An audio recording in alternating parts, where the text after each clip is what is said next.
সুপ্রিয় দর্শক, আমন্ত্রণ জানাচ্ছি বিশ্ব টেলিযোগাযোগ ও তথ্য সংঘ দিবস উপলক্ষে আয়োজিত সময়ের বিশেষ আলোচনা সভায়। দর্শক, আমরা আজকে আলোচনা করব বিশ্ব টেলিযোগাযোগ দিবসে বিভিন্ন বিষয় নিয়ে, এবং এই দিবসটি কিন্তু বিশ্বের অন্যান্য দেশের মতো বাংলাদেশেও পালিত হচ্ছে। তো স্বাধীনতার পর থেকে তথ্য প্রযুক্তি, বিশেষ করে টেলিযোগাযোগ খাতে বাংলাদেশের অভূতপূর্ব উন্নয়ন হয়েছে, এবং সামনে আরও উন্নয়নের আরও অনেক ক্ষেত্র রয়েছে, এবং সেই উন্নয়ন যে লক্ষ্যমাত্রা সেগুলো অর্জনের ক্ষেত্রে অনেক চ্যালেঞ্জও রয়েছে। তো সেই বিষয়গুলো নিয়ে আমরা আলোচনা করব এই যে টেলিযোগাযোগ খাতের যে উন্নয়ন হয়েছে বা এটার সুফল আসলে জনগণ কতটা পাচ্ছে, সে বিষয়গুলো আমরা তুলে আনার চেষ্টা করব।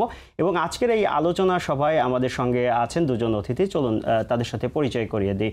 আমার ডান পাশে আছেন রবি আজিয়াটার chief corporate and regulatory affairs officer Shahed Alam, এবং আছেন বাংলাদেশ মুঠোফোন গ্রাহক অ্যাসোসিয়েশনের সভাপতি মহিউদ্দিন আহমেদ। আপনাদের দুজনকেই স্বাগত জানাচ্ছি। শুরুতে একটু যেতে চাই শাহেদ আলম আপনার কাছে, যে এবারের যে বিশ্ব টেলিযোগাযোগ দিবস, তার প্রতিপাদ্য হচ্ছে যে ডিজিটাল উদ্ভাবন, টেকসই উন্নয়ন। এই দুটো একটি আরেকটির সাথে কিভাবে সম্পৃক্ত এবং এটা জনগণের সাথে কিভাবে সম্পৃক্ত, এই সব বিষয়গুলো একটু আপনার কাছে শুরুতেই জানতে চাই।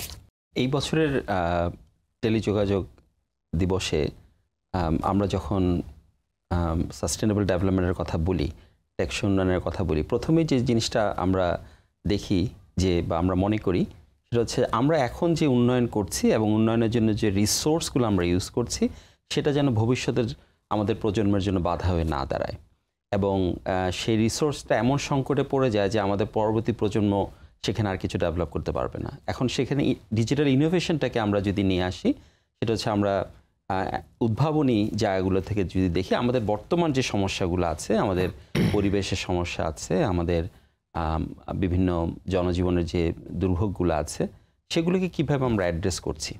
সো একদিকে আমাদের সেই রিসোর্স কনস্ট্রেইন থেকে আমাদের ইনোভেশনটাকে একত্র করে আমরা কিভাবে আমাদের এই উন্নয়নটাকে কন্টিনিউ করতে পারি, এটাই এই বছরের প্রতিপাদ্য। এখন ডিজিটাল ইনোভেশনের কথা যখন বলি, সেক্ষেত্রে কিন্তু অপরচুনিটির কথা চলে আসে।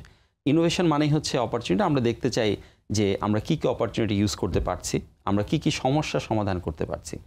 সো আমরা এখন যদি দেখি, আমরা কানেক্টিভিটিতে ছিলাম, একসময় 2Gতে ছিলাম, 3Gতে চলে আসছি, যেখান থেকে ডেটা ইন্টারনেট স্পিডের কথা চলে আসছে, আমরা 4Gতে এখন আছি। কানেক্টিভিটির মাধ্যমে এখন আমরা যেসব ডিজিটাল সার্ভিসগুলো দিচ্ছি, বিভিন্ন ইনোভেশন করছি, মোবাইল ফাইন্যান্সিয়াল সার্ভিস থেকে শুরু করে ই-কমার্স থেকে শুরু করে প্রত্যেকটা জিনিস আমরা করে যাচ্ছি, যেগুলো আমরা সাপোর্ট দিয়ে যাচ্ছি। সেখান থেকে আমরা কিভাবে সাস্টেনেবল ডেভেলপমেন্ট দিকে আমরা যাব। তো এটাই জনগণের সম্পৃক্ততা ঠিক এখানে, এবং এই অপরচুনিটি কীভাবে আমরা কাজে লাগাচ্ছি, আমরা ঠিকভাবে কাজে লাগাতে পারছি কিনা, এটাই প্রতিপাদ্য হিসেবে এবার আসছে। এবং আমরা সেখান থেকেই পরবর্তী বছরের নির্দেশনা পাচ্ছি, একটা আমরা ওয়ে পাচ্ছি যে আমাদের ডেভেলপমেন্টটাকে আমরা কীভাবে সাস্টেনেবল করতে পারি। এবং এইখানে এসে আমরা যেই সমস্যাগুলো দেখি, প্রথমত সেটা হচ্ছে, যদিও কানেক্টিভিটি আমরা এখন বলে থাকি, যেমন ধরুন আমরা আমাদের বাংলাদেশে 108% পেনিট্রেশন আছে। এটার কারণটা হচ্ছে আমাদের এখন সবার কাছে একটা বা দুইটা কানেকশন আছে, যে কোনো অপারেটরেরই হোক, এবং মোটামুটি একটা বড় অংশ জনগোষ্ঠীর কাছে মোবাইল হ্যান্ডসেট আছে। কিন্তু ডিজিটাল অ্যাডপশনটা কিন্তু সেই হারে হচ্ছে না। আমরা হয়তো শুধুমাত্র সিমটা কথা বলার জন্য ইউজ করছি। ডিজিটাল অ্যাডপশনটা কেন হচ্ছে না? এটার অনেকগুলো বাধা আছে। আমাদের কাছে প্রথম বাধাটা হচ্ছে, মনে করি আমরা এটা একটা এখানে একটা রিলেভেন্ট কন্টেন্টের ইস্যু রয়ে গেছে, যে আমরা সে ধরনের কন্টেন্ট দিতে পারছি কিনা, এটা হচ্ছে প্রথম। দ্বিতীয় হচ্ছে একটা ইকোনমিক ইস্যু রয়ে গেছে, সেটা হচ্ছে যে আমরা এটাকে অ্যাফোর্ডেবল করতে পারছি কিনা। আমরা এখন যেদিকে যাচ্ছি সেখানে দেখা যাচ্ছে যে এটা দিন দিন আরও বেশি ব্যয়বহুল হয়ে যাচ্ছে। আমরা যখন 108% জনগণকে আমরা কানেক্টিভিটির আওতায় নিয়ে আসছি, সেখানে কিন্তু এখনও প্রান্তিক জনগোষ্ঠী কিন্তু আসেনি। আমার ইউনিক সাবস্ক্রাইবার বেস কিন্তু 11 কোটির কাছাকাছি। সো বাকি 8 কোটি লোক কিন্তু বাইরে রয়ে গেছে। আবার এই 11 কোটির মধ্যে কিন্তু প্রায় half of the population regular user না। সো ওনারা কিন্তু ইউজ করছেন, মাঝে মধ্যে ইউজ করছেন, প্রয়োজনে ইউজ করছেন, কিন্তু ডিজিটাল অ্যাডপশনটা হচ্ছে না।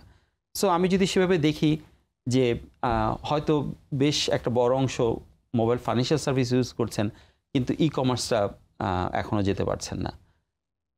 প্ল্যাটফর্মগুলোর সংকীর্ণতা আছে, মানি ট্রান্সফারের অনেক ক্ষেত্রে ইস্যু আছে, এবং সহজলভ্যতার ব্যাপারটাও রয়ে গেছে, নলেজের ব্যাপারটা রয়ে গেছে, অনেকে হয়তো সেভাবে ডিজিটালি লিটারেট না। সো এই ইস্যুগুলো আমাদেরকে অ্যাড্রেস করতে হবে আমাদের নিজেদের জন্য, আমাদের পরবর্তী প্রজন্মের জন্য, এবং আমরা যে রিসোর্সগুলো ইউজ করবো। এখানে একটা এই বছর প্রতিপাদ্যের সাথে একটা গুরুত্বপূর্ণ আরেকটা বিষয় রয়ে গেছে, সেটা হচ্ছে আমরা যে ভবিষ্যতের জন্য রিসোর্স যাতে কনস্ট্রেন্ট না হয়, আমরা বর্তমান যে রিসোর্সগুলো ইউজ করছি তার মধ্যে একটা যেমন হচ্ছে আমাদের নেটওয়ার্ক। বাংলাদেশ একটা ছোট দেশ, জায়গা সীমিত, এর মধ্যে কিন্তু 42,000 টাওয়ার আছে। তারপরেও কিন্তু আমাদের প্রচুর কমপ্লেইন যে বিভিন্ন জায়গায় নেটওয়ার্ক নাই, নেটওয়ার্ক স্বল্পতা আছে, স্পিড নাই। তার মানে আমাকে আরও অনেক বেশি নেটওয়ার্ক স্থাপন করতে হবে। কিন্তু আরও অনেক বেশি নেটওয়ার্ক স্থাপন করা মানে হচ্ছে আমাকে আরও বেশি ইম্পোর্ট করতে হবে ইকুইপমেন্ট, এবং আমাকে আরও অনেক বেশি জায়গা এই টাওয়ারের জন্য নিতে হবে। এটা কিন্তু সাস্টেনেবল না, এবং এটা আমাকে ইনোভেশন দিয়ে অ্যাড্রেস করতে হবে। সেজন্য আমাদেরকে শেয়ারিংয়ে যেতে হবে, ইনফ্রাস্ট্রাকচার শেয়ারিংয়ে যেতে হবে, আমাদেরকে অ্যাক্টিভ শেয়ারিংয়ে যেতে হবে, যাতে আমাদের ইকুইপমেন্ট আমাদের কম আনতে হয়। এখন আমরা জানি যে আমাদের ডলার একটা ক্রাঞ্চ আছে, আমরা ডলার সংকটের মধ্যে দিয়ে যাচ্ছি, কিন্তু আমাদের পলিসি আমাদেরকে ফোর্স করছে ডুপ্লিকেশনের জন্য। আমরা একই মানে 3টা অপারেটর একই ইকুইপমেন্ট কিনছি, 3টা কিনছি, কিন্তু এটা যদি আমরা একটা কিনতাম তাহলে আমরা কিন্তু আমাদের বহু মূল্যবান বৈদেশিক মুদ্রা কিন্তু আমরা সাশ্রয় করতে পারতাম। এই ইনোভেশনগুলো আমাদেরকে আনতে হবে, এগুলোর মাধ্যমে আমাদেরকে সেই সাস্টেনেবল ডেভেলপমেন্ট গোলটা আমাদেরকে অ্যাচিভ করতে হবে। জি, আমরা আপনার কাছে আবার আসবো। আমরা একটু যেতে চাই জনাব মহিউদ্দিন আহমেদ আপনার কাছে। আমরা জনাব শাহেদ আলম যেমনটি বলছিলেন যে 2G থেকে আমরা 5G পর্যন্ত গিয়েছি, 5G ট্রায়াল হয়েছে বিভাগীয় শহরগুলোতে, 3টা অপারেটরই সেটা সম্পন্ন করেছেন, এবং রাষ্ট্রীয় অপারেটর টেলিটক কিন্তু ঢাকা শহরে সীমিত আকারে সেবা দেওয়া শুরু করেছে। তো আপনার কাছে আসলে জানতে চাই যে এই যে ডিজিটাল উদ্ভাবন, এটা আসলে গ্রাহক পর্যায়ে কতটা পৌঁছাচ্ছে, বা আপনারা কতটা এটা সুফলগুলো পাচ্ছেন, সেটা যদি একটু বলেন। 96 সালের পর থেকেই কিন্তু আমাদের দেশে একটি ব্যাপক এটা আমাদের টেলিকমিউনিকেশন ডিজিটালাইজেশন একটা ব্যাপক আমাদের সম্ভাবনা জাগিয়েছে এবং আমাদের বিস্তার লাভ করেছে আমাদের দেশে। MFS এর একটা বিশাল ট্রানজ্যাকশন হচ্ছে, আমাদের ই কমার্সের একটা বড় একটা সম্ভাবনা ছিল, যদিও এটা হোঁচট খেয়েছে। অ্যাপ কমার্সেরও একটা ব্যাপক সম্ভাবনা আছে। সব কিছু মিলিয়ে যেখানে আমাদের স্যাটেলাইট মহাকাশে উৎক্ষেপণ হয়েছে, সব কিছু মিলিয়ে সরকারের যে স্মার্ট বাংলাদেশ বিনির্মাণের যে লক্ষ্য, সেই লক্ষ্যে আমরা আসলে পৌঁছতে পারবো কি না, এবং এখানে অনেকগুলি চ্যালেঞ্জ রয়েছে। সেই চ্যালেঞ্জগুলি মোকাবেলা যদি না করতে পারেন, যেহেতু এখানে বলা আছে যে গ্রাহক হিসেবে আপনারা কী ধরনের চ্যালেঞ্জ দেখছেন? যে সেই জায়গাটায় আমি বলি যে এই ডিজিটাল, এটা কিন্তু টেলিকমিউনিকেশন শুধু না, এটাকে তথ্য সংঘ বলা হয়, যেটাকে society, information society. Information society হচ্ছে জনগণকে সম্পৃক্ত করা এবং বৈষম্য দূর করা। আমাদের দেখেন, আমাদের দেশে কিন্তু অনেকেই 1 লাখ 1.5 লাখ টাকা দামে ডিভাইস ব্যবহার করছে, অথচ দেশের আপনার যদি হিসাব করেন এখনও প্রায় 42% জনগণ এখনও কিন্তু ডিভাইস ইউজ করতে পারতেছে না। তার মানে একটা ডিজিটাল বৈষম্য এটা কিন্তু ব্যাপক আকারে রয়েছে আমাদের। এই জনগণকে, প্রান্তিক জনগণকে যদি আমরা কানেক্টিভিটির মধ্যে আনতে পারি, সেটা কিভাবে আনবো? আমাদের এখানে কর, এটা ওনাদের হয়তো বলবেন শাহেদ ভাই, এটা করে একটা বড় একটা বৈষম্য রয়ে গেছে। তো আমরা মনে করি যে সরকারের এই বিষয়টাতে দৃষ্টিটা বেশি দেওয়া দরকার। কর বৈষম্য বলতে আপনি আসলে কি বোঝাতে যাচ্ছেন? যে ডিজিটাল কোনো সেবা নিতে আমাদের এখানে মানে খরচ অনেক বেশি কিনা, যেটা জনগণের জন্য? অবশ্যই বেশি, অবশ্যই বেশি। আমাদের দেশের টেলিকমিউনিকেশনে শাহেদ ভাই ভালো বলতে পারবেন, টেলিকমিউনিকেশনে যে ট্যাক্স আছে সেটা কিন্তু আমাদের পার্শ্ববর্তী সব দেশের চাইতে কিন্তু বেশি। হয়তো পাকিস্তানের চাইতে 1% 1% মনে হয় আমরা এখন পিছিয়ে আছি, কিন্তু এবার যে প্রস্তাবনা সেখানে কিন্তু আমরা আমাদের সাউথ কন্টিনেন্টে কিন্তু সবাইকে ছাড়িয়ে যাচ্ছি। তো এই জায়গাটাতে অন্যদের কিন্তু এই ধরনের গোল নাই যে আমরা স্মার্ট তারা দেশ করতে যাচ্ছে। সরকারের কিন্তু, বর্তমান সরকারের মাননীয় প্রধানমন্ত্রী এবং তথ্য উপদেষ্টার কিন্তু একটা ভিশন রয়েছে যে 2041 সালের মধ্যে দেশকে স্মার্ট বাংলাদেশ বিনির্মাণ করবে এবং সকল জনগণকে আমাদের ডিজিটাল কানেক্টিভিটির মধ্যে আনবেন। সেখানে একটা বড় চ্যালেঞ্জ আছে, সেখানে এই চ্যালেঞ্জটা কিভাবে মোকাবেলা করবেন, এই জন্য আমার মনে করি যে সরকারের একটা বৃহৎ পরিকল্পনা দরকার এবং সব স্টেক হোল্ডারদের নিয়ে এলোমেলোভাবে না। যেমন আপনার এদিকে আপনি কর বৈষম্য সৃষ্টি করবেন, আবার তাদেরকে আবার কানেক্টিভিটির মধ্যে আনতে চাবেন, ডিভাইসের একটা স্বল্পতা রয়েছে আমাদের দেশে। এটি এই সংকটটা কিভাবে মোকাবেলা করা যায়? যদি আমাদের 17টা আমাদের ম্যানুফ্যাকচারিং না, আমাদের যারা এখানে অ্যাসেম্বলিং করে ফ্যাক্টরি হয়েছে, তো অ্যাসেম্বলিং ফ্যাক্টরি করার পরেও এটার প্রাইস কি সাধারণ মানুষের নাগালের মধ্যে আছে কিনা সেটাও ভেবে দেখা দরকার। গ্রে মার্কেটের এখানে একটা একে অপরের অভিযোগ আছে। আমার মোট কথা হচ্ছে যে যেভাবে হোক জনগণের কাছে একটি সহজলভ্য ডিভাইস আগে পৌঁছে দেওয়া। আমাদের হয়তো মোবাইল অপারেটর সিম কিন্তু বাজারে 20 টাকাও দেন না, ওনারা ভর্তুকি দিয়ে হোক যেভাবে হোক, তাহলে ওনারা যদি ভর্তুকি দিয়ে দিতে পারে, তা আমার কথা হচ্ছে যে ডিভাইস আমরা কেন কম দামে পাচ্ছি না? এই ডিভাইস যদি না দেন, ওই সিম দিয়ে তো আর আমি কানেকশন দিতে পারবো না। তাহলে ডিভাইসের যে বৈষম্যটা আছে এটা আগে দূর করতে হবে। আমাদের দেশে ধরেন ব্রডব্যান্ডের আমাদের কানেক্টিভিটি কত? 7.5%। আমাদের যদি কম্পিউটার ব্যবহারকারী ধরেন 0.7%। তার মানে এখন অনেক অনেক দূরে আছে, কিন্তু আমাদের স্বপ্ন অনেক দূর। আমরা মহাকাশে যাচ্ছি, আমরা স্মার্ট বাংলাদেশের দিকে যাচ্ছি, কিন্তু আমার কানেক্টিভিটির মধ্যে আমার কতটুকু আনলাম সেদিকে কিন্তু আমার আসলে যুগবিয়োগ আমরা হিসাব করে দেখছি না। আসলে অ্যাচিভমেন্টটা কি? আমার অ্যাচিভমেন্ট যতক্ষণ আমি হিসাব না করব ততক্ষণ কিন্তু কখনোই আমি লাস্ট মাইলে গোলে পৌঁছাতে পারবো না। তো সেই জায়গাটাতে আমি মনে করি যে সরকারের যারা নীতি নির্ধারণী আছেন তাদেরকে অবশ্যই চিন্তা করতে হবে। জি, আমরা আপনার কাছে আবার আসবো। আমরা একটু জনাব শাহেদ আলম আপনার কাছে একটু যেতে চাই যে আসলে ডিজিটাল উদ্ভাবন নিশ্চিত করতে হলে তো বড় একটা বিনিয়োগের প্রয়োজন। আমাদের আসলে সেই বিনিয়োগটা নিশ্চিত করতে আসলে কি ধরনের নীতি সহায়তা প্রয়োজন, বা এখানে বাধা, আপনাদের সামনে কোনো বাধা আছে কিনা? যেহেতু আমরা স্মার্ট বাংলাদেশের দিকে যাচ্ছি, নতুন প্রযুক্তির দিকে যাচ্ছি, সেটা যদি করতে চাই প্রচুর বিনিয়োগের প্রয়োজন। আপনারা কি সেটার জন্য আসলে প্রস্তুত আছেন কিনা? বিনিয়োগের প্রথম ধাপেই তো আমাকে দেখতে হবে যে আমি R&D-তে বিনিয়োগ করছি কিনা, আমি নিজে কিছু উদ্ভাবনের জন্য চেষ্টা করছি কিনা। আমরা সবসময় চেষ্টা করে যাই, কিন্তু এখানে বেশ কিছু প্ল্যাটফর্মের ইস্যু আছে, পলিসি এবং নীতিগতভাবে কিছু সমস্যা রয়ে গেছে। আমরা যখন R&D করতে যাই তখন দেখা যায় যে অনেক ক্ষেত্রেই আমাদের কোনো কিছুর একটা অনুমতি নিতে অনেক সময় প্রয়োজন হয়। আমরা ইনভেস্ট করতে চাইলেও সেসব জায়গাতে একটা ব্যুরোক্র্যাটিক ইস্যু সবসময় থেকে যায়। সো এটা হচ্ছে প্রথম স্টেপে। সেকেন্ড স্টেপে আমরা যদি কন্টিনিউয়াসলি বিনিয়োগ না করে যাই তাহলে কিন্তু টেলিকমের মতন একটা ইন্ডাস্ট্রি কন্টিনিউ করতে পারবে না। এবং আমরা হচ্ছে একটা ইন্ডাস্ট্রি যেটা কিছুদিন পরপরই আমাদেরকে একটা বিশাল ইনভেস্টমেন্ট নিয়ে আসতে হয়, কারণ টেকনোলজি ক্রমাগতভাবে চেঞ্জ হচ্ছে। সো এখন যখন 4G থেকে 5Gর দিকে যাচ্ছে, মানে আমরা যদি ইনভেস্টরদের পার্সপেক্টিভ থেকে বলি, এটা নার্ভাসনেসের যথেষ্ট কারণ থাকে। কারণ একদিকে ট্যাক্সের প্রেশার, অন্যদিকে কাস্টমারের ডিমান্ড হচ্ছে এখন high speed internet with a low price. এই ব্যালেন্সটা আপনি কোথায় করবেন? সেজন্য আমরা কন্টিনিউয়াসলি ইনভেস্ট করে যাচ্ছি এবং আমরা নিজেদেরকে প্রিপেয়ার করছি। আমরা যখন 4Gর জন্য ইনভেস্ট করছি সেই সাথে কিন্তু আমরা 5Gর প্রিপারেশনে নিচ্ছি। এটা একটা কন্টিনিউয়াস সাইকেল, এটা চলছে। আমরা সম্পূর্ণভাবে ইনভেস্টমেন্টের জন্য প্রস্তুত, তবে সেটা রিটার্নটা আসবে কি না এটা নিয়ে পলিসি মেকারদেরকেও চিন্তা করতে হবে। কারণ টেলিকম সেক্টর থেকেই সরকার একটা বড় ধরনের ইনকাম করে থাকেন এবং অনেকে মনে করে থাকেন যে এটা খুব সহজ। কারণ হচ্ছে যে আপনি প্রতি সেকেন্ডে যখন বা প্রতি মিনিটে যখন আপনি টাকা ডিডাক্ট করছেন, সেখানের সাথে যদি ভেট, ট্যাক্স, রিটার্ন, মানে আপনার সাপ্লিমেন্টারি ডিউটি সব কিছু অ্যাড করেন, এটা কিন্তু অটোমেটিকলি ডিডাক্ট হয়ে আসে।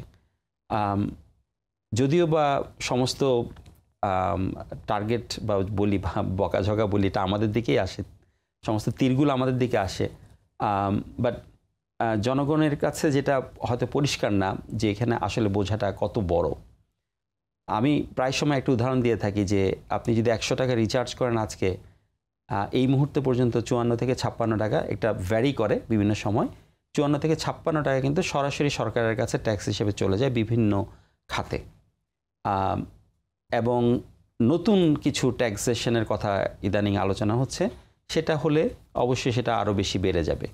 সো আপনি যদি দেখেন যে 100 টাকা যখন আমি আপনার কাছ থেকে কালেক্ট করলাম, সেখানে আমি 54 থেকে 56 টাকা যখন আমি সরকারের কাছে দিচ্ছি, প্লাস সেখানে আমাকে আবার একটা বড় অংশ আমার পার্টনারদের কাছে ডিস্ট্রিবিউট করতে হয়, যেটা আবার রেগুলেটেড।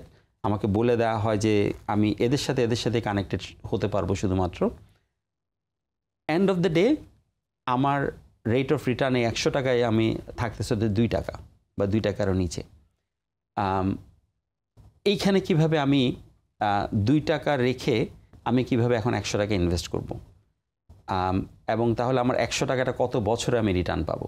জি, আমরা একটু জনাব মহিউদ্দিন আপনার কাছে জানতে চাই। জনাব শাহেদ আলম বলছিলেন যে এই খাতের ওপর অতিরিক্ত করের বোঝা চাপানো হয়েছে, যার কারণেই কিন্তু আসলে ডিজিটাল সেবাগুলো আসলে গ্রাহকরা যে প্রত্যাশা মতো বা যে প্রত্যাশার মধ্যে চান সেটা দেওয়া সম্ভব হয় না। আপনি কি তার বক্তব্যের সাথে একমত কিনা? এবং এই যে ডিজিটাল সেবাগুলো আসলে গ্রাহকদের কাছে সাশ্রয়ী করে পৌঁছানো বা সাশ্রয়ী হিসেবে গ্রহণ করা, এটা করতে আসলে নীতি নির্ধারকদের আসলে কি করা জরুরি? প্রথমে একটু বলবেন যে আপনি শাহেদ আলমের সাথে একমত। জি, গ্রামে বেগুন বিক্রি করে 12 টাকায়, ঢাকায় সেটা 80 টাকায় কিনি। তো ঠিক ওই রকমই একটা ব্যবস্থা এখানেও আছে। এখানে ওই মিডল কিছু প্লেয়ার আছে, যার ফলে তাদেরকে ওই যে কথাটা শাহেদ ভাই বললেন না সরাসরি, তো সেটা আমি একটু বলি যে এই মিডল প্লেয়ারগুলি কিন্তু আমাদের সাউথ কন্টিনেন্টে কিন্তু অনেক দেশে কিন্তু এগুলি তুলে দেওয়া হয়েছে, কিন্তু আমাদের দেশে এখনও বিরাজমান। ফলে এই যে তাদেরকে একটা চার্জ দেওয়া, এখানে কিন্তু একটা বৈষম্যের সৃষ্টি হয়, যার ফলে তাদের হয়তো যে ইনভেস্টমেন্ট, এটা তো বিদেশ থেকে আনা ইনভেস্টমেন্ট, তারা তো ব্যবসা করতে আসছে, মূল কথা হচ্ছে এটা, তাদের রিটার্নটা চাই। তো রিটার্নটা কিভাবে আসলে নেবেন? তো আপনি ওই 1 কাপ চায়ের মধ্যে আপনি 2 চামচ চিনি দিবেন না 1 চামচ চিনি দিয়ে আপনি সবাইকে সন্তুষ্ট করবেন, সেটা আপনার বিষয়।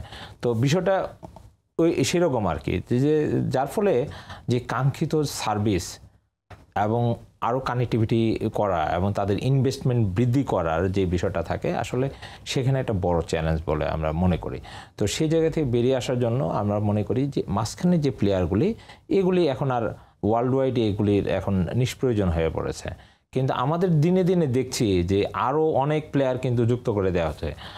হয়তো শাহেদ ভাই জানেন, ওনারা হয়তো অনেক কিছু বলতে চান না, কিন্তু আমরা যেটা দেখতেছি আরও কিছু প্লেয়ার এখানে যুক্ত করে দেওয়া হচ্ছে, যার ফলে দিন দিন কিন্তু আরও এটার মানে যেখানে তুলে দেওয়ার কথা সেখানে কিন্তু আরও নতুন করে প্লেয়ার যুক্ত করে দেওয়া হচ্ছে, যার ফলে এখানে সার্ভিস আসলে দেওয়া একটা বড় চ্যালেঞ্জ। দেখেন সেটার কারণটা হচ্ছে আমাদের দেশে কিন্তু দেখেন ফরেন ইনভেস্টমেন্ট আমরা গত কয়েক বছর কিন্তু আনতে পারিনি। সর্বশেষ বাংলা লিংক এবং রবিয়া যেটা যখন ওনারা যখন মার্জার করলো এয়ারটেলের সাথে, এয়ারটেল দেখেন টিকতে পারলো না। পরবর্তীতে কিন্তু আর নতুন করে ইনভেস্টমেন্টও আমরা আনতে পারলাম না, যদিও সরকার খুব চেষ্টা করছিল বিগত সরকারটা যে আরও নতুন করে টেলিকমে ইনভেস্টমেন্ট আনা, সেখানে কিন্তু আসলো না। দেখেন ব্যাংক নেওয়ার জন্য আমাদের অনেক ব্যবসায়ী বাংলাদেশের উদ্যোক্তা কিন্তু ঝাঁপিয়ে পড়ে, কিন্তু টেলিকমে কিন্তু ইনভেস্টমেন্ট করতে চায় না। ইনভেস্টমেন্ট কোথায় করতে চায়? ওই যে মাঝখানে যে প্লেয়ারগুলি আছে ওই জায়গায় ইনভেস্টমেন্ট করতে তারা আগ্রহী। কেন?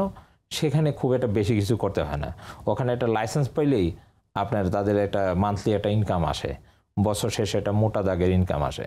তো আমি মনে করি এটি সরকারের যারা এই খাত সংশ্লিষ্ট আছেন, যারা রেগুলেটর আছেন, তারা কিন্তু জানেন এবং বুঝেন। তাহলে কি আপনি ইচ্ছাকৃতভাবে তাদেরকে সুবিধা দিচ্ছেন? আমরা এই যে প্রযুক্তির পরিবর্তন, যেটা হলো যে 2G থেকে 3G গেলাম, 3G থেকে 4G লাভ দিলাম, এখন 5Gতে গেলাম, তো একটার পর একটা চলে আসছে। জনগণও দৌড়ের উপর আছে, অপারেটরও দৌড়ের উপর আছে, কিন্তু মূল জায়গা যেটা সার্ভিসের জায়গায় আমরা হাত দিচ্ছি না। তো সেই জায়গাটাতে হাত দেওয়া দরকার। জনগণের ডিমান্ড এখন হাই হয়ে গেছে, এখন ঘরে বসে সব কিছু করতেছে, একটা ডিভাইস, মোবাইল ফোনের ডিভাইস দিয়ে সে ব্যবসা করতেছে, অফিস করতেছে, পরিবার সমাজ সব কিছু করতেছে, রাজনীতি, আপনার টেলিভিশনের খবর সব কিছু কিন্তু সে ওই ডিভাইসের উপর নির্ভরশীল, যার ফলে তার কিন্তু ডিমান্ড অনেক হাই, সে চায় অনেক কোয়ালিটি সার্ভিস। তো কোয়ালিটি সার্ভিস পাওয়ার জন্য আসলে কি করা দরকার? আমি কি কোয়ালিটির জন্য আলাদা প্রাইস চাবো, নাকি কোয়ালিটির জন্য আমার আরও কিছু ইনভেস্টমেন্ট করব, নাকি এর জন্য আরও রেগুলেশনের কিছু সমস্যার সমাধানের দরকার? যে কথাটি বলা ছিল যে ইকোসিস্টেম, এটা কিন্তু এখনও আমাদের দেখেন টেলিকমিউনিকেশন ইকোসিস্টেমটা বাস্তবায়ন হলো না। আবার SMP কথা 2018 সালে গাইডলাইন করলো, সেটারও বাস্তবায়ন নাই। অর্থাৎ যারা নীতিমালা তৈরি করতেছে, যারা আইন তৈরি করতেছে, তারা নিজেরাই মানে না। তো জনগণ কিভাবে মানবে বা বুঝবে? আপনি নিজে যেহেতু আইন করবেন, সরকার আইন করবে, ইমপ্লিমেন্ট করার কথা হচ্ছে আমার রেগুলেটরি, তো সেই ইমপ্লিমেন্টটা সে করে না। তো এর জন্য তো ভুক্তভোগী হচ্ছে কি দিন শেষে। মহিউদ্দিন, আপনাকে অসংখ্য ধন্যবাদ। আমরা একটু যেতে চাই জনাব শাহেদ আলম আপনার কাছে। জনাব মহিউদ্দিন অনেকভাবেই বললেন ওনারা সাশ্রয়ী মূল্যে সর্বোচ্চ সেবাটা ওনারা চায়। এবং আপনাদের এই যে করের বোঝা বলছেন আপনি, যে অনেক করের বোঝা আপনাদের উপরে আছে, এর মধ্য দিয়ে আবার আপনাদের উদ্ভাবনেও আপনাদের বিনিয়োগ করতে হচ্ছে। তো সব কিছু মিলিয়ে আপনারা উদ্ভাবনে বিনিয়োগ করবেন, অবকাঠামোয় বিনিয়োগ করবেন এবং গ্রাহকদের সাশ্রয়ী মূল্যে সর্বোচ্চ সেবা দিবেন। এই চ্যালেঞ্জটা আপনারা আসলে কিভাবে মোকাবেলা করবেন? টেলিকমিউনিকেশনস কিন্তু শুধু একটা বাংলাদেশের ফেনোমিনন তা না, এটা ওয়ার্ল্ড ওয়াইড সব অপারেটরকে কিছু না কিছু ফেস করতে হয়। এবং বর্তমান যে সময় আমরা আছি, এই সময়ে এই চ্যালেঞ্জটা প্রতিনিয়তই আমাদেরকে ফেস করতে হচ্ছে। সো চ্যালেঞ্জটা কীরকম? একদিকে হচ্ছে গ্রাহকের ডিমান্ড হচ্ছে মোর স্পিড মানে হচ্ছে আমাকে মোর ইনভেস্ট করতে হবে এবং আমাকে মোর ক্যাপাসিটি বাড়াতে হবে। আবার কাস্টমার এন্ডে কিন্তু তার ডিভাইস সাপোর্টও থাকতে হবে। এদিকে আমি যে ইনভেস্ট করছি সেখানে একটা ইকোসিস্টেমও রেডি থাকতে হবে। আমি জাস্ট ইনভেস্ট করলাম কিন্তু সেখানে ইকোসিস্টেম নাই। যেমন অনেকেই বলে যে আমরা কেন 5G আনছি না। ব্যাপারটা হচ্ছে 5G কিন্তু আমরা এনেছি, 5G আছে। 5Gটা হওয়া উচিত হচ্ছে ডিমান্ডের উপর বেস করে, যে এখন ইন্ডাস্ট্রিয়াল বা যে কোনো কমার্শিয়াল অর্গানাইজেশনে কিন্তু আমাদের কাছে 5G ডিমান্ড করতে পারেন, যা তাদের যদি ইউজ কেস থাকে, এবং আমরা সেক্ষেত্রে 5G সার্ভিসটা দিতে পারছি। কিন্তু আমাদেরকে যদি বলা হয় যে না, আমাদেরকে এখানে 5G করতে হবে, তাহলে প্রথম জিনিস দেখতে হবে যে ইকোসিস্টেমটা রেডি আছে কিনা। আপনার কাছে 5G ডিভাইস আছে না, আপনার কোনো ইউজ কেস আছে। সো সেটা যদি না থাকে তাহলে আমি 5G ইনভেস্ট করে কি করব? আমাকে তো ইনভেস্টমেন্ট নিয়ে বসে থাকতে হবে। এই ব্যালেন্সটা আমরা করছি, ডিসকাশনের মাধ্যমে করছি যে আসলে স্পিড কত হওয়া উচিত। স্পিড নিয়ে প্রচুর একটা ভ্রান্ত ধারণা আমাদের অনেকের মধ্যেই আছে। দেখেন, আপনি স্পিডটা শুধুমাত্র তখনই আপনি টের পাবেন যখন আপনি স্পিডোমিটার দিয়ে সেটা চেক করবেন। বাট আপনি যখন সার্ভিস পেতে যাবেন, আপনি যে কোনো ভিডিও স্ট্রিমিং বলেন, যেটা হাইয়েস্ট আপনার কোয়ালিটির ডেটা স্পিড লাগে, সেটা কিন্তু 3 to 5 Mbps যদি হয়, আপনার একটা ভালো ডিভাইস থাকে, that should be good enough. আপনি যখন 5 থেকে 6, 7, 8, 9, 10-এ যাবেন, তখন কিন্তু আপনার কস্ট বেড়ে যাচ্ছে। আমার কস্ট বাড়ছে মানে কিন্তু আমাকে সেই কস্টটা তো আমার জনগণ থেকে বা আমার কাস্টমার থেকে নিতে হবে, তাহলে আমার কাস্টমারের কস্টটা বেড়ে যাচ্ছে। সো কাস্টমার, আমরা যেটা এনশিওর করার চেষ্টা করি সেটা হচ্ছে যে তার ভিডিও স্ট্রিমিংটা যাতে একটা ভালো কোয়ালিটির হয়, এবং সেটার জন্য যতটুকু স্পিড দরকার আমরা সেটাই আমরা এনশিওর করছি। এই জন্য আমরা যত টেকনোলজি দরকার সেটাও আমরা এনেছি। এখন বাংলাদেশের অনেকে নেটফ্লিক্স দেখছে, ওটিটি প্লেয়ার, একটা গ্লোবাল ওটিটি প্লেয়ার। আমরা কিন্তু নেটফ্লিক্সের ক্যাশ সার্ভার বাংলাদেশে বসিয়েছি। আমি কিন্তু আপনাকে ডেটা ক্যারি ফরওয়ার্ড দিতে পারি, but that will cost you money. Can you afford that money? Answer probably is যে আপনি হয়তো 1 জন 2 জন পারবে, 10 জন পারবে, 20 জন পারবে। যেহেতু আমরা ম্যাসিভ স্কেলের কাস্টমার কেটার করি, আমরা চাই না যে একটা ছোট সেগমেন্টের কাস্টমারের জন্য আমার লার্জার সেগমেন্টের কাস্টমারের উপরে এফেক্ট হোক। সো মোবাইলটা কিন্তু একটা শেয়ার্ড নেটওয়ার্ক, এটা শেয়ার্ড একটা সার্ভিস। ওয়্যারলেস সার্ভিস, বারবার আমি যেটা প্রথমেই বলেছি, এটা বাংলাদেশের জন্য ইউনিক কিছু না, এটা ওয়ার্ল্ড ওয়াইড টেলিকমিউনিকেশন সার্ভিসটা আছে। এই ওয়্যারলেস সার্ভিসের কিছু আপনার ক্যারেক্টারিস্টিক্সই আছে। এটা হচ্ছে এরকম, এটা হচ্ছে যে এটা লিমিটেড। এটা আপনাকে বিভিন্ন দেশে, ইউরোপে যেটা হয়, মান্থলি আপনার একটা সার্ভিস আছে, যে আপনি মান্থলি একটা টাকা দিবেন, আপনি ভয়েস ডেটা আনলিমিটেড ইউজ করতে পারবেন। সেখানে আপনি ইউরোপের উদাহরণ যদি আপনি আমাকে দেন, সেখানে কিন্তু মিনিমাম চার্জ আপনার এখন ধরেন প্রায় $20 মতন অ্যাভারেজ, কম বেশি হতে পারে। সো আমি কি বাংলাদেশে $20 পাবো না। আমার $20 কাস্টমার খুব বেশি হলে আমরা 3 অপারেটর মিলেও হয়তো 50 লক্ষের বেশি হবে না। সো আমি সে ধরনের সার্ভিস দিয়ে কিন্তু আমি ম্যাস কাস্টমারকে দিতে পারবো না। আমরা সেই জায়গাটাতে ব্যালেন্স করতে পেরেছি বলেই আমরা এখন গর্ব করে বলতে পারি আমরা কিন্তু 11 কোটি কাস্টমারকে কানেক্টিভিটি দিতে পেরেছি, ইউনিক কাস্টমার। মাল্টিপল সিমের কথা যদি বলি, সেক্ষেত্রে আমরা 19 কোটি আমরা কানেক্টিভিটি দিতে পেরেছি।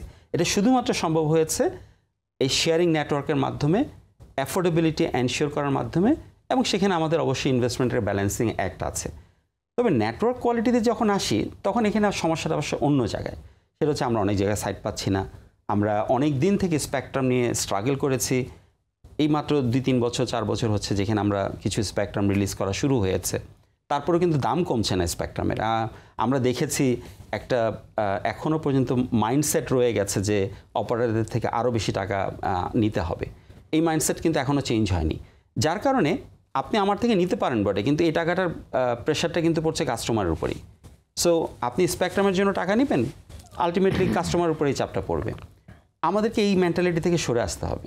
আমাদেরকে স্পেকট্রামটা দিতে হবে জনগণের জন্যই, যাতে জনগণ সেই সুবিধাগুলো পায়। আমরা মনে করি এই সমস্ত জটিলতাগুলোকে যদি একটু স্ট্রিমলাইন করা যায়, তাহলে Bangladesh can B a very good example যে একটা ছোট দেশের মধ্যে কিভাবে কানেক্টিভিটিটাকে আমরা ছড়িয়ে দিতে পেরেছি, যার মাধ্যমে আমরা ডিজিটাল ইকোনমিতে একটা বড় ধরনের কন্ট্রিবিউশন করছি, এবং যার মাধ্যমে আমি বলি এবং আমরা গর্ব করেই বলি যে আমাদের সরকার একটা 2041-এর একটা টার্গেট নিতে পেরেছে, এবং আমরা মনে করি টার্গেটটা ফুলফিল করা সম্ভব, কিন্তু সবাইকে একটু এগিয়ে আসতে হবে। জি, জনাব শাহেদ আলম, আপনাকে অসংখ্য ধন্যবাদ আপনার সময় দেওয়ার জন্য। জনাব মহিউদ্দিন, আপনাকে অসংখ্য ধন্যবাদ।